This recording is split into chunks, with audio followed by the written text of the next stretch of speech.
Man, I tear you down. You got to take God to come to men that broken heart, to take you and prepare you into that next chapter. Man, I talk so bad to you. Man, allow you. Man, I cheat. Man, I disrespect you. Man, I disown you. Man, I take you in the mud. And I'm not talking about you men. I'm talking about man.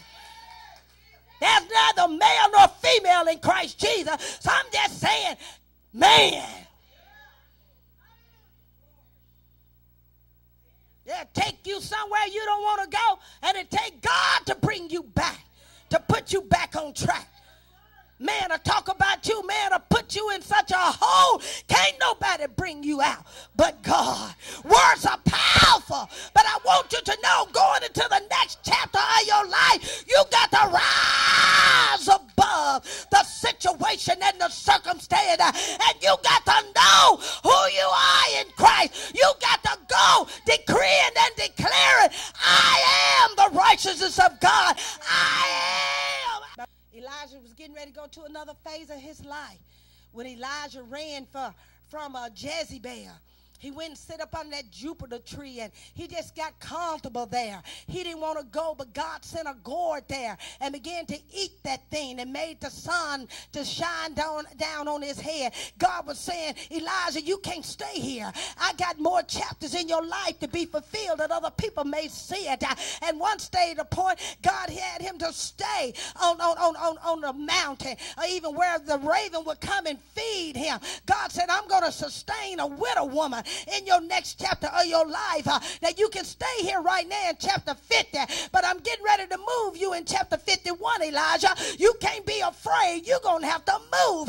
Now, I've already got it prepared for you. I already done made a way for you, but you'll never know that the way is being made if you don't move. You can't stay here.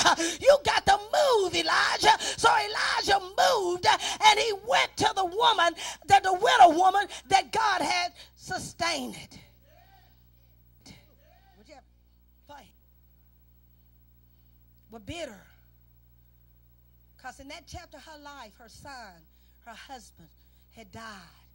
She was trying to push the daughter-in-laws out. One daughter-in-law left, but Ruth stayed with Naomi because Ruth knew that the chapter of her life was hinged onto Naomi. So she could have forfeited, but by her obedience, she stayed with her mother-in-law. She told us that my God would be your God. My God would be, your God would be my God. Your people shall be my people. Where thou goest, I'll go. Where thou livest, I'll live. So she had to do these things because God had predestined it. And if she had a stage, just like the other daughter-in-law went back to the old home, she would have forfeited her miracle, her blessing, that God had not died. Next chapter of a person's life come when a person lives and not die. When you die, there's no more chapters. There's nothing else. But while you are alive, walk into those next chapters of your life.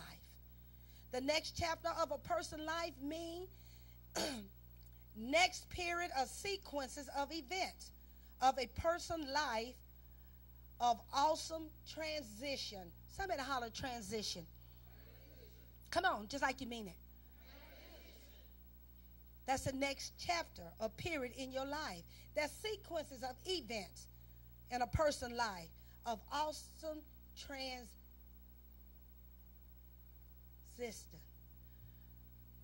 I'm seeing in the spirit a butterfly. I can see just as plain.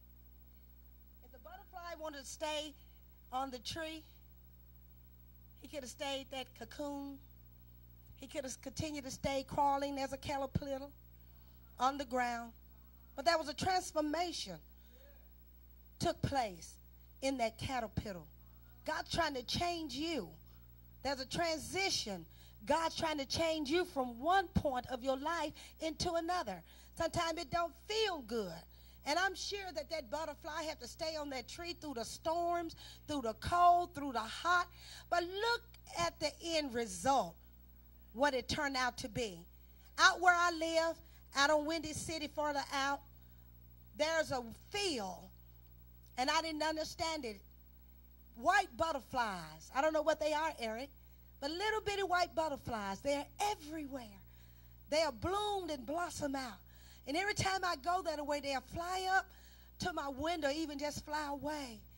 They wasn't that beautiful in the beginning, but there was a transformation.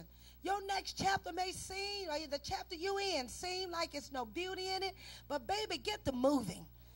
Get the moving into your destiny that God has predestined you to go.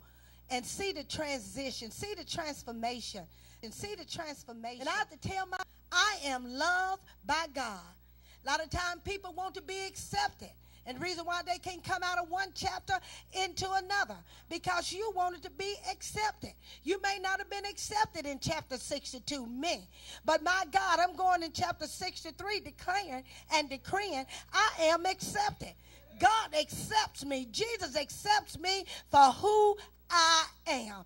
I don't have to be nobody else. I don't have to make believe. I don't have to put on. God said, I accept you, Frank, for who you are. I'm accepted.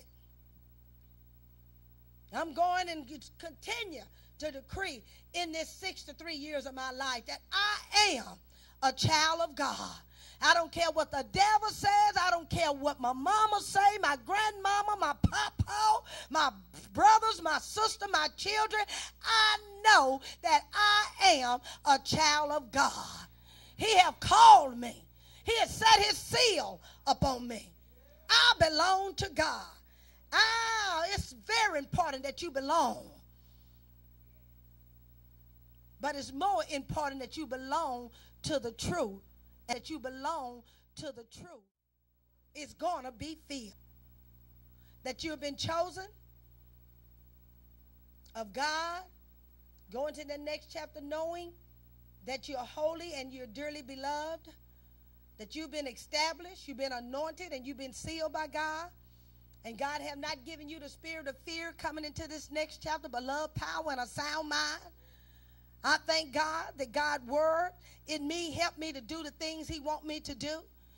And I can ask God for wisdom and he will give it to me when I need it. You need to go into the next chapter decreeing and declaring these things, who you are in Christ. Don't get caught up in this world system as you look and see where up in Washington or around certain politics. It will depress you if you allow it. But you got to know who you are in Christ and who you belong to. The Bible said, Jesus said he'll take care of his own. He'll take care of you in the next chapter of your life. In the next chapter of your life. You don't have to worry about it. You don't have to fret. No.